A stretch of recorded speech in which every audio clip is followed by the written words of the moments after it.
अच्छा, बिस्मिल्लाहिर्रहमानिर्रहीम। अक्सर जो है ना वो मैं स्टूडेंट्स को बुक रीड करने के लिए या बुक से सीखने के लिए जो है ना उसको मोटिवेट करता हूँ।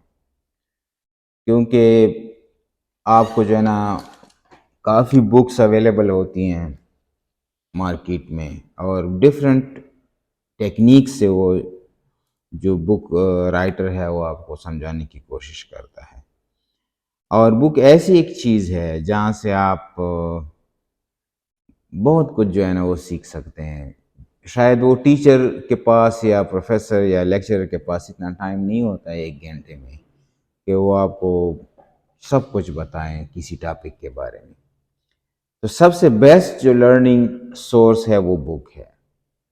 आजकल जो है ना बुक तो मार्केट में काफ़ी कम मिलती हैं, लेकिन फिर भी अवेलेबल हैं। आप ऑनलाइन ऑर्डर भी कर सकते हैं। सो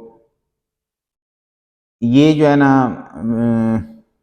थोड़ा सा awkward लगता है कि आप बुक से किसी को आप समझाएं कि भाई ये लिखा हुआ है, वो लिखा हुआ है। लेकिन मेरा जो मेन मकसद है बुक से आप लोगों को समझाने की, वो मोटिवेशन है। वो ये मोटिवेशन है कि आप बुक से लर्न करें।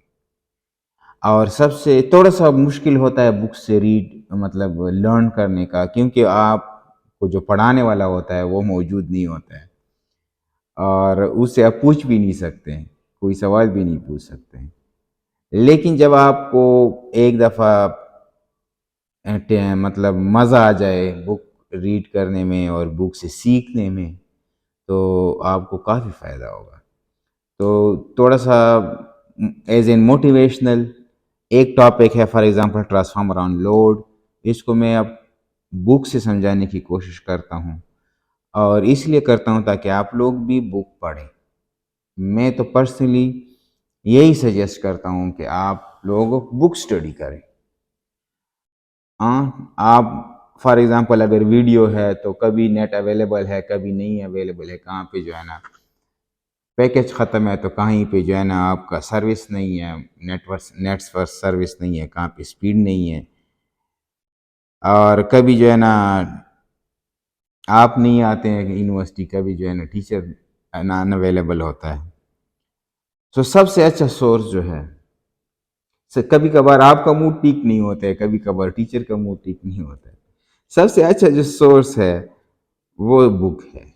सो एक टॉपिक ये ट्रांसफार्मर ऑन लोड में आप लोगों को बुक से पढ़ने की कोशिश करता हूँ, और समझाता हूँ कि भाई बुक से आप लोग कैसे एक्सट्रैक्ट करेंगे नॉलेज को, कैसे उससे आप नोट्स भी बना सकते हैं, पर्सनल नोट्स बनाएं उससे, या कीवर्ड्स जो हैं वो फार्मूलाज वगैरह। सो ठीक है जी, रोड़ा बुक बंद रोड़ा लेके रहा देखो अक्का जब देखो शो।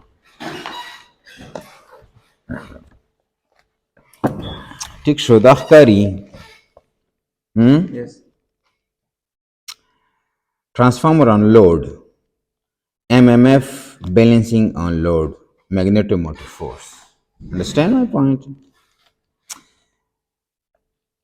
इससे पहले भी हमने ट्रांसफार्मर को पढ़ा है, और उसमें जो है ना मैग्नेटिक फ्लक्स करंट्स की जो फ्लो है वो हमने पढ़ा है। जिस तरह हमने ट्रांसफार्मर को इस तरह से याद दे देता सर, ट्रांसफार्मर फार्मूले मार्मूले बताता याद ही करना। ठीक शो करना Yes. इस तरह से। ये primary side, On the second. ये आपका सेकेंडरी है ना, Yes. ये सेकेंडरी से। सो प्राइमरी में जब करंट सॉरी वोल्टेज, हम वोल्टेज के साथ हम इसको क्या करते हैं, एक्साइट करते हैं। तो यहाँ पे एक और जब ये सेकेंडरी ओपन सर्किट होता है, ठीक शो। Yes, sir. तो यहाँ पे एक सेकेंडरी के ओपन होने पर भी यहाँ पे एक करंट फ्लो होता है जिसको कहते हैं आई नॉट, नो लोड करंट जो होता है। ये नो लोड करंट के दो कंपोनेंट्स होते हैं, ठीक है। एक आई जो मैग्नेटाइजिंग है प्लस आई कोर। कोर में क्या होता है, जो आपके इसमें दो टाइप, एक है हिस्टैरिसीस लॉस, हिस्टैरिसीस लॉस, और एक है ईडी करंट। एम आई राइट? Eddy current loss. यहाँ पे जो ये पार्ट है ये आपका वो करंट है जो कोर को मैग्नेटाइज करने में सर्व होता है। अंडरस्टैंड है? तो मैग्नेटाइजेशन डेवलप करने से जो है ना ये क्या होता है, प्रोड्यूस होता है। अब आप देखें, जब ये यहाँ पे हम क्या करते हैं, इसको एनर्जाइज करते हैं विद एसी, यहाँ पे फ्लक्स फ्लो होता है। अंडरस्टैंड? फ्लक्स। सो जब कभी हम यहाँ पे लोड को कनेक्ट करते हैं आर एल, यहाँ पे एक करंट फ्लो होगा आई लोड। ये आई लोड क्या करेगा, ये आई लोड यहाँ पे जो करंट फ्लो होगा इन कंडक्टर में क्या होगा, जो करंट फ्लो होगा वो फ्लक्स बनेगा, ठीक शो। और वो फ्लक्स क्या करेगा, इस ओरिजिनल फ्लक्स को अपोज करेगा।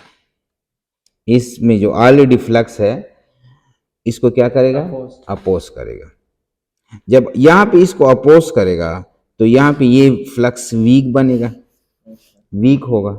यहाँ पे जब ये वीक होगा तो यहाँ पे इस पे सेल्फ इंड्यूस्ड ये जो है वो कम हो जाएगा, और उससे जो है ना क्या होगा, ये करंट इंक्रीज हो जाएगा ये, और ये आई लोड यहाँ पे उतना ही डिमांड ज्यादा होगी, यहाँ पे करंट फ्लो होगा।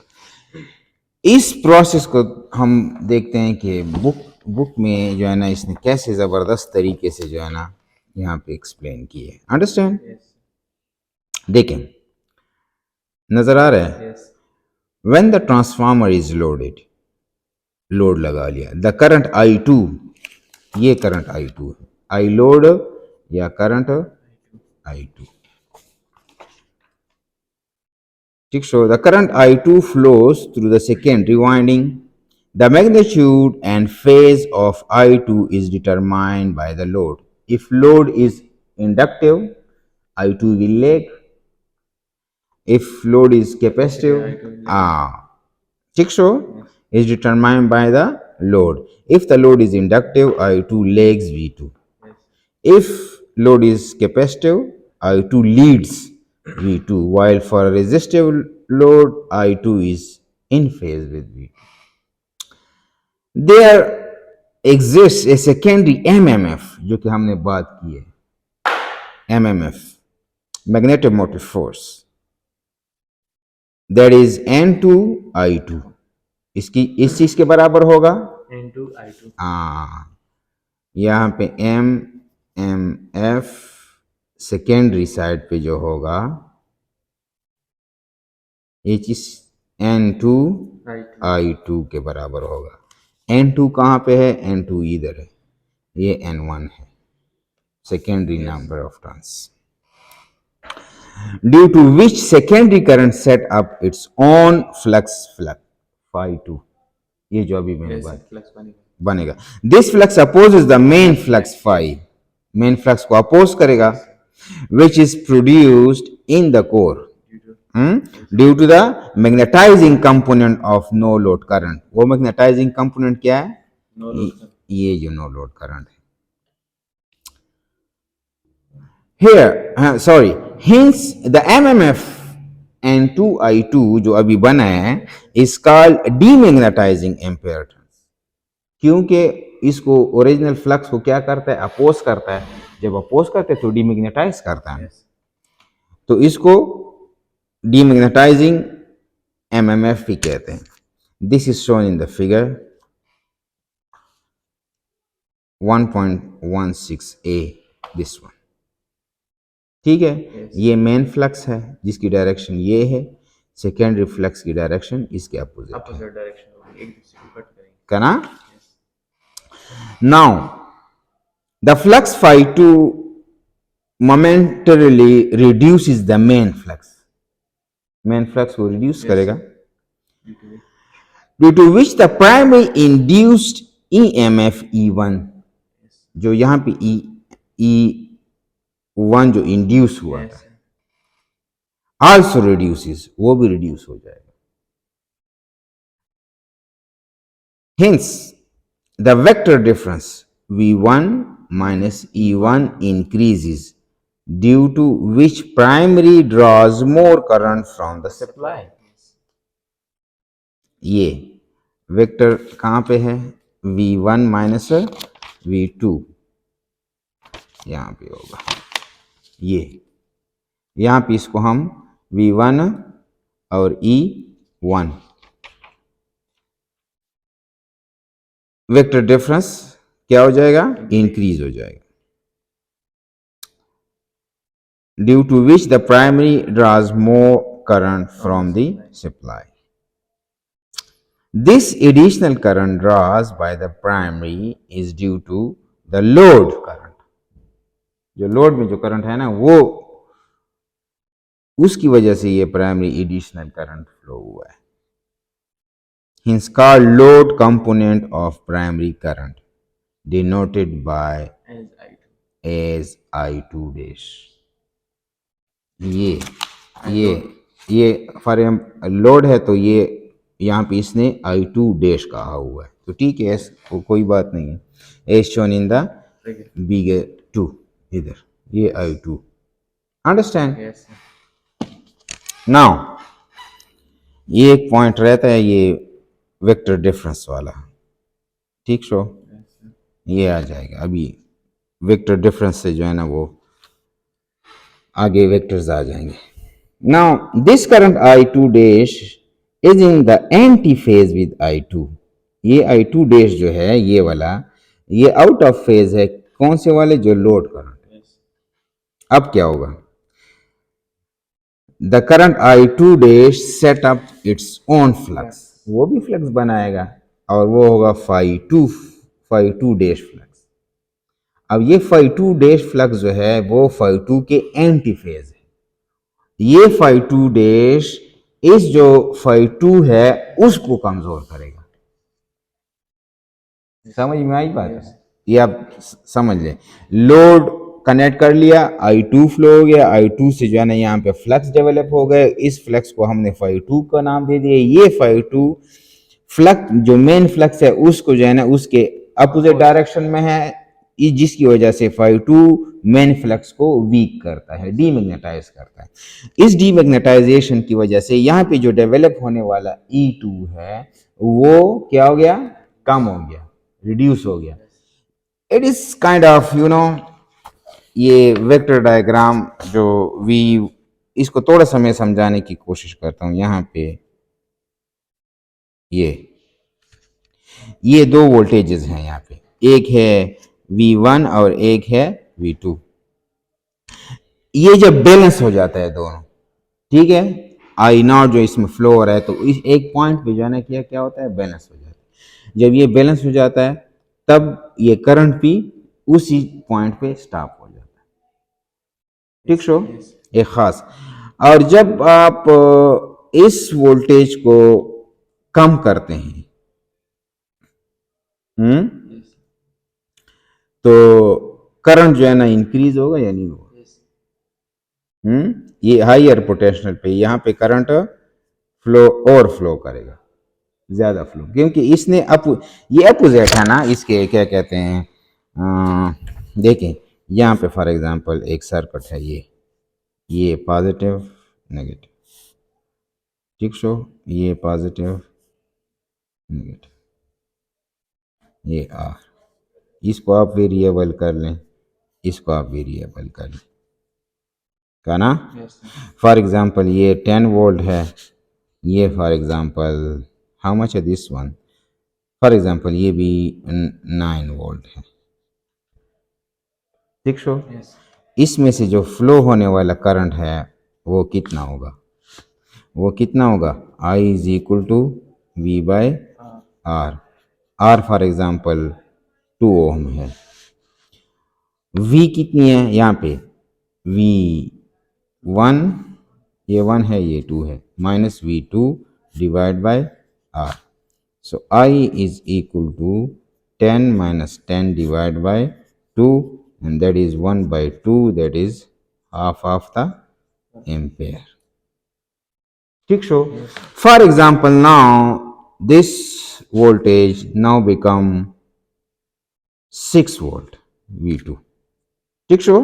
ये 6 वोल्ट पे क्या हो गया, रिड्यूस हो गया। अब हम करंट को देखते हैं, ये 1 ये 2, करंट को देखते हैं, that is V1 minus V2 divided by R, so 10 minus 6 divided by 2, that is 4 divided by 2, that is 2 ampere।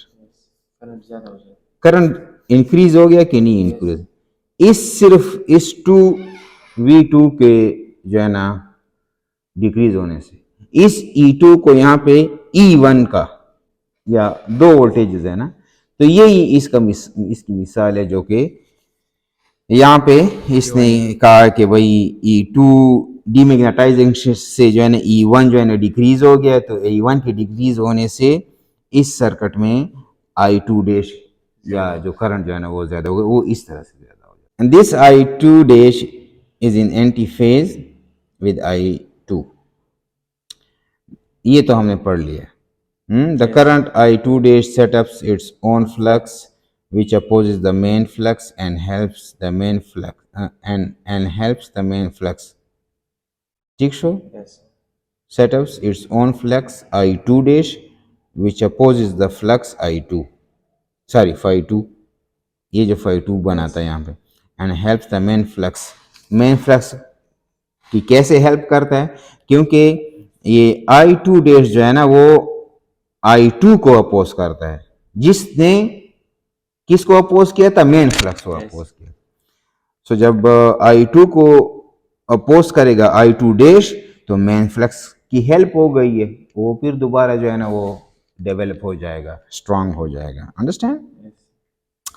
This flux I2 dash neutralises the flux I2, यही जो मैंने अभी बात की है, प्रोड्यूस्ड बाय I2, ये जो अभी मैंने किया ना, the MMF that is ampere turn N1 and I2 dash, इस साइड पे प्राइमरी साइड की बात हो रही है, जो नया करंट है I2 डैश और N1, ये एक MMF है, बैलेंसेस, ये बैलेंस करेगा the ampere turn off N2 I2, hence the net flux in the core is again maintained at the constant level, ठीक शो। Yes. कुछ टाइम के लिए तो वो क्या हुआ था, थोड़े से डिस्टर्बेंसेस जो है ना वो क्रिएट हुए थे। नाउ की पॉइंट इसने क्या है, दस for any load condition no load to full load the flux in the core is practically constant, ये की पॉइंट है, ठीक शो। Now the load component current I2 dash always neutralizes the changes in the load. As practically flux in core is constant, the core loss is also constant for all the loads, ठीक है। yes, sir. Hence मतलब load कम ज्यादा हो तो core losses वही constant रहेगी, hence the transformer is called constant flux machine, ठीक शो। Yes, sir. ट्रांसफार्मर क्या करेगा, Constant flux. Constant flux machine इसको हम कहेंगे। As the ampere turn are balanced we can write N2 I2, secondary की बात कर रहे हैं, is equal to N1 I2 dash, इसकी इस चीज के बराबर है ना, Yes, sir. क्योंकि I2 किस चीज के बराबर है, I2 डैश के बराबर है। I2 को आप यहाँ पे रखें, N1 को आप वहां पे लेके चले जाएं तो N2 I2 divide by N हो जाएगा, दैट इज K हो जाएगा, ये KI2 हो जाएगा। ये ट्रांसफॉर्मेशन रेशो का हमने किया। Now, thus, when transformer is loaded, the primary current I1 has two components. Yes. ये जो भी हमने पहले बात की है ना, और the no load current I0, which lags V1 by angle phi naught, it has two components, I magnetizing and I core. The load component I2, which is antiphase with I2, ये जो सेकेंडरी लोड की वजह से current flow है उसको हमने क्या नाम दिया, I2 dash, which is the antiphase with I2 and phase of I2 and in phase of I no and phase of I2 is decided by the load.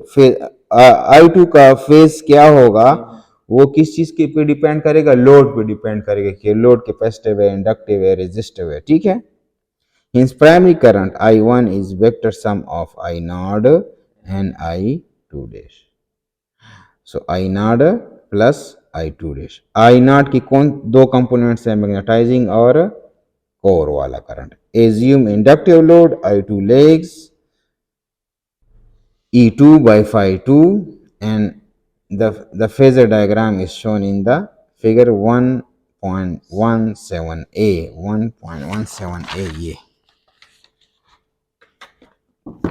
ये देखिए, ये आपका जो है ना फ्लक्स है, फ्लक्स के जो है 90 डिग्री पे आपका क्या है, V1 है प्राइमरी वोल्टेज। इसके एंटी जो है ना वो E1 है और E2 है। E1 और E2 जो है ना इन फेज है। I2 यहां पे फॉर एग्जांपल लेग कर रहा है, इंडक्टिव लोड है, ये इंडक्टिव लोड है। सो I2 E2 से क्या कर रहा है, लेग कर रहा है विथ phi 2। अच्छा, I2 डैश जो है, जो इसकी वजह से फ्लो हो रहा है प्राइमरी में, वो इसके एंटी फेज है। जब एंटी फेज है तो ये देखें इसके बिल्कुल 180 डिग्री पे यहां पे हमने इसको I2 डैश बना दिए। अब हमारे पास जो I1 है, जो प्राइमरी में करंट फ्लो हो रहा है, यहां पे जो करंट I1 है जो प्राइमरी फ्लो हो रहा है, उसके दो कंपोनेंट है, एक I2 डैश है ये वाला और दूसरा I0 डैश है। इस I0 के फिर फर्दर दो पॉइंट है, I magnetising and I core. So I1 जो प्राइमरी में करंट है, इसके दो हिस्से हैं, दो कंपोनेंट, एक है I2 डैश जो कि I2 की वजह से फ्लो हो रहा है और एक है I0। Understand my point. अब देखें I0 का जो एंगल है V1 के साथ, दैट इज phi नॉट, और I1 का जो एंगल है V1 के साथ, दैट इज phi 1। ये इंडक्टिव लोड के लिए। वालेकुम सलाम। जब कभी हमारे पास रेजिस्टिव लोड है, तो रेजिस्टिव लोड में जो I2 होता है वो E2 के इन फेज होता है। Understand my point. जब इसके इन फेज होता है I2 डैश, इसके एंटी फेज इधर आ जाएगा, वो V1 के साथ इन फेज हो जाएगा। तो ये I1 के जो कंपोनेंट्स है वो एक यहाँ पे है I2 डैश और एक है I0। इसका वेक्टर डायग्राम इस तरह से बनेगा। और जब आपका लोड कैपेसिटिव हो तो I2 जो है ना वो लीड करेगा E2 से, और इसके एंटी में आप जाएंगे तो वो I2 डैश हो जाएगा। I1 का जो है ना एंगल थोड़ा सा इधर हो जाएगा, मूव हो जाएगा। इसके अगेन दो component I0 and I2 dash. Understand my point? So that was the main concept. Okay, assume inductive load I2 legs E2 by phi 2. The phasor diagram is shown in the figure 1.17a. Assume purely resistive load I2 in phase with E2. The phasor diagram shown in the B part. And then assume capacitive load I2 leads E2, ये वाला lead कर रहा है ना, E2 by phi 2 ये phi 2 है. The phasor diagram is shown in the figure 1.17c. Note that I2 dash is always in antiphase with I2. Now, actually, the phase of I2 is with respect to V2. ठीक है? Yes, sir. The phase of I2 is with respect to V2, that is angle phi 2 is angle between I2 and V2. For the ideal case, E2 is assumed equal to V2, neglecting various drops. So, the current ratio can be verified from this discussion. As the no load current I0 is very small, neglecting I0, we can write that I1 is approximately equal to I2 dash. वो जो I0 वाला portion था बहुत कम, तो उसको हमने क्या कर दिया, assume to 0 कर दिया. Under full load condition, when I0 is very small compared to full load currents, the ratio of primary and secondary current is constant. That's it. फिर इस पे जो है ना एक न्यूमेरिकल है, that is 400 divide by 200 volt transformers. ये primary voltage है, ये सेकेंडरी है, स्टेप डाउन है ना. Takes 1 ampere at power factor of 0.4 on no load. No load पे इतना करंट है, तो ये करंट इसका क्या है, आई नॉट है. Understand? Yes, sir. I not 1 ampere है, इसका पावर फैक्टर कितना है, 0.4. आई नॉट के फिर फर्दर दो कंपोनेंट्स है, I am in magnetising and I core. अच्छा, if the secondary supplies a load current of 50 ampere. अभी I2 जो है ना वो लोड कनेक्ट हो गया, तो उसने 50 एम्पेयर ले लिया और 0.8 लेगिंग पावर फैक्टर पे ले लिया. ठीक है. Now calculate the primary current. अब का प्राइमरी करंट कितना होगा जब ये सिचुएशन होगी. अब हमने कहा था कि भाई I2 जो है ना बराबर होता है I2 डैश के, सिर्फ फेज एंगल इसका चेंज होता है. तो सिंपली आप कह सकते हैं कि भाई प्राइमरी में जो करंट है वो 51 एम्पियर तकरीबन होगा. ये I0 और ये I2 डैश, और तो कोई करंट नहीं होता है ना. लेकिन इसने फिर भी पूछा कि प्राइमरी करंट कितने है. वो किस की वजह से पूछे, ये पावर फैक्टर की वजह से पूछे. इस पावर फैक्टर का बड़ा हाथ होता है इसमें. ठीक शो. Yes.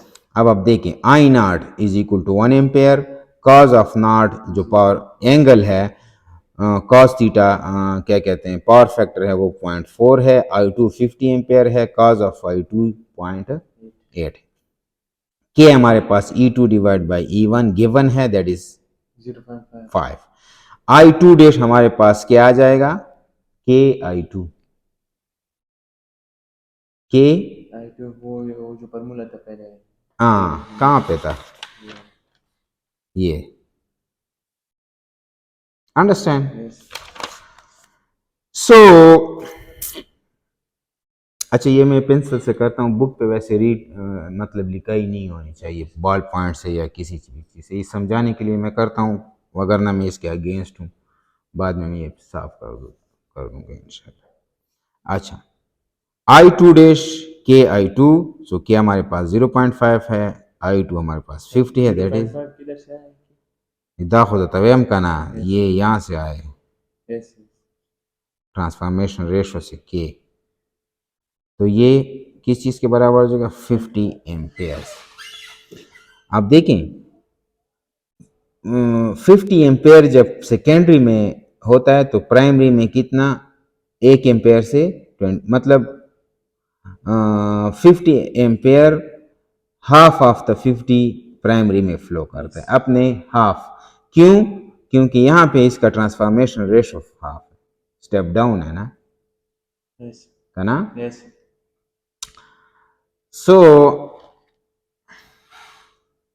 the angle of I2 dash is to be decided from cos theta 2. That is inverse cos theta 2 is equal to 0.8.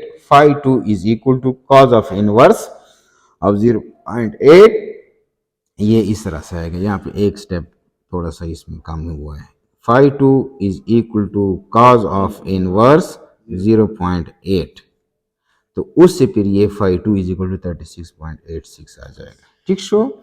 Now इसका जो एंगल है वो आ गया, I two dash is in anti phase with I two, ये तो आई to का ये फेज आ गया, आई टू डैश इन इसकी एंटी फेज है, which lags E2 by the 36.8। अब इसका अपना भी एक पावर फैक्टर था, that is 0.4।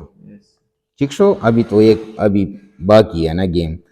Now consider the phasor diagram shown in the figure 1.18, the flux phi is the reference, ये फ्लक्स फाई को हमने रेफरेंस कर दिया, यहाँ पे V1 है, यहाँ पे E1 है, इसके एंटी फेज है, E2 is equal to V2 हमने कंसिडर किया था, I2 जो है ना इसके लेगिंग में जा रहा है, कितना लेगिंग पे जा रहा है 36.86, ये जो हमने I2 का फाई टू मालूम कर लिया, ये E2 के साथ कितना है 36.86। Understand my point.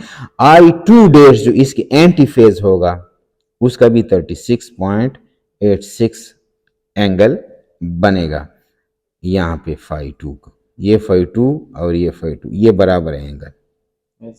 अब इस I1 के दो कंपोनेंट I2 डैश और I नॉट, ठीक है, I नॉट के अपना एक एंगल होगा V1 के साथ, वो फाई नॉट है। I1 का जो है ना जो V1 के साथ एंगल होगा V, वो क्या होगा फाई 1। यहाँ पे आप देखें I नॉट के दो कंपोनेंट्स है, एक कॉस के साथ है, एक साइन के साथ है। सो एक है I naught cos of phi naught and एक है cos of sine of phi naught. Now cos of phi naught is equal to 0.4 which is given, and then phi naught किस चीज के बराबर हो जाएगा 66.42 डैश। अगेन यहाँ पे एक स्टेप कॉस इनवर्स का इन्होंने छोड़ दिया, दैट इज ये। एंड देन I1 के दो पार्ट्स है, I2 डैश और I not. Resolve I not and I2 into two components along reference phi and is in quadrature with phi in the phase with V1। X component of I not के X component पे I sin ये वाला phi not, Y component पे इसका cause आ जाएगा, that is 0.4। ये I not की value आप इस तरह करें ना कि I नॉट हमारे पास 1 एम्पियर है, साइन फाई नॉट कितना है 66। 1 एम्पियर उधर है, क्यों नहीं है, ये देखो ना 1 ampere at power factor of 0.4। ठीक है, ये इसको यहाँ पे देखिए I नॉट 1 है, sine phi of 66.42, so sine 66.42, ये देखो 0.9 सही है ना।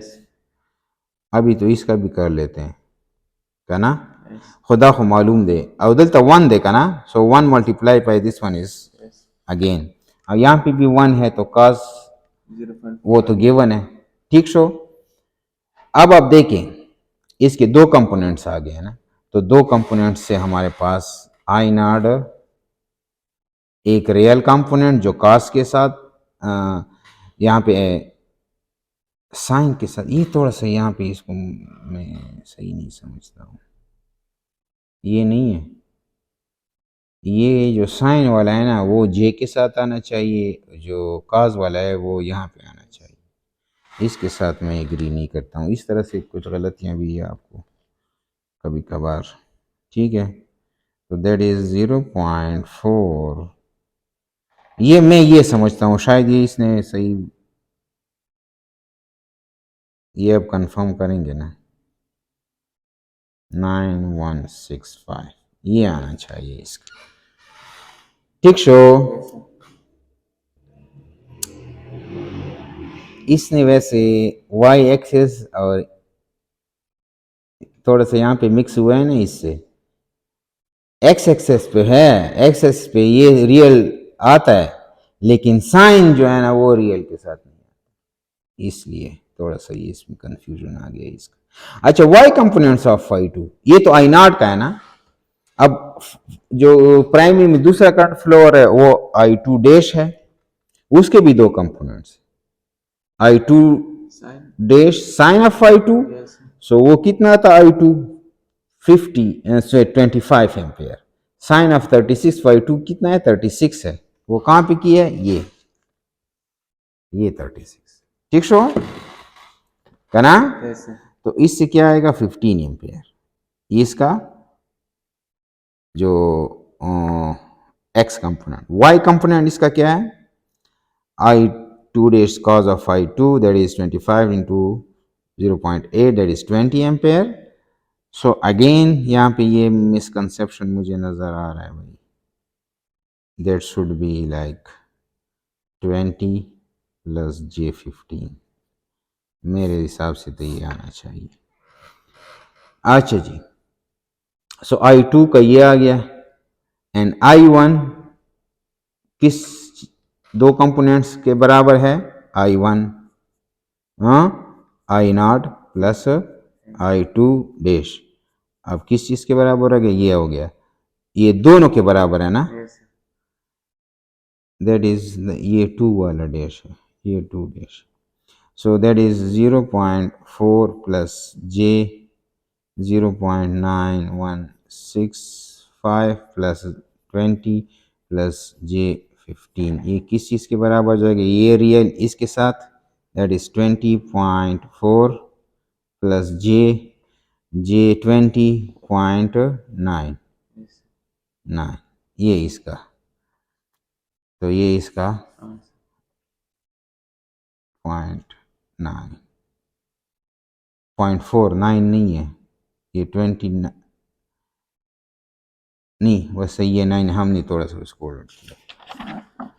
वो गलती जो थी इसमें। अच्छा जी, अब ये एक न्यूमेरिकल जारी है भाई, thus the two components of I1 are shown in the figure this one, I2 dash इसके दो कंपोनेंट्स साइन के साथ कॉस के साथ, इसका real part and imaginary part, I1 के दो components real part and imaginary part, दोनों का जब हम, अब दोनों का जो है ना ये वाला जो रिजल्टेंट है यहाँ पे जो ये आ गया है, इसका हम मैग्नीट्यूड मालूम करेंगे और रिजल्टेंट एंगल मालूम करेंगे। तो इसका I1 का जो ओवरऑल मैग्नीट्यूड है वो कितना है 25.874, और जो इसका ओवरऑल एंगल है phi1 that is 37.96, hence the primary power factor is cos phi1 अब 36 नहीं है 37.96 है, cos इसका cos ले लें that is 0.88।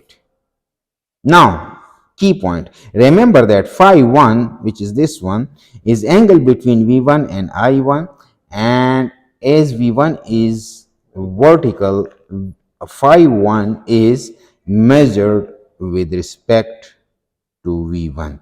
So do not convert rectangular to polar as it gives angle with respect to x-axis and we want it with respect to y-axis. यहाँ पे भी कुछ है। अच्छा, that was Ravda, देखो Ravda. So that was in basic of what was that? Transformer on load, with no load नहीं on load, और उसका कॉन्सेप्ट हमने देख लिया, उसका जो न्यूमेरिकल है वो भी हमने सॉल्व कर दिया। सो ट्राई टू स्टडी और एक एक लफ्ज आप पढ़ें, एक दफा से हमको भी समझ नहीं आता है, सच्ची बात ये मुझे तो समझ नहीं आता है, एक बार से दो बार से दूसरी बार जब पढ़ता हूँ थोड़ा सा समझ आता है, तीसरी बार पढ़ता हूँ थोड़ा सा और समझ में आ जाता है। तो एक टॉपिक को आप दो तीन दफा पढ़ेंगे तब आपको समझ में आएगा, और जब आपको बुक के साथ आपकी दोस्ती हो जाएगी तो शायद टीचर की जरूरत बहुत कम पड़ेगी आप लोगों को, और ये वीडियोस की भी। और ये न्यूमेरिकल जो है that is come with practice, practice make man perfect. Understand. आप जितना प्रैक्टिस करते जाएंगे आपका हाथ उतना ही साफ होता जाता है। सो बुक को आप पढ़ें, मैं इनकरेज करता हूँ कि आप लोग बुक को पढ़ें, जाएं इलेक्ट्रिकल मशीन के बुक जो है ना ख़रीद लें। मैंने तो ये लिए है, कोई इंडियन आतर है U.A. बख्शी और M.V. Bakshi, electrical machine, technical publications, Pune से ये जारी हुआ है। और मैंने लाहौर से लिया था 2010 में लाहौर से लिया, तब पता नहीं 600-700 रुपये का लिया था एक, अभी तो ये महंगा हुआ होगा। बाकी भी एल्तराजा में भी है कॉन्सेप्ट, सब में जो है ना एक जैसे मुख्तलिफ आथर्स के पढ़ें और इंजॉय करें स्टडी को। ठीक शो, थैंक यू।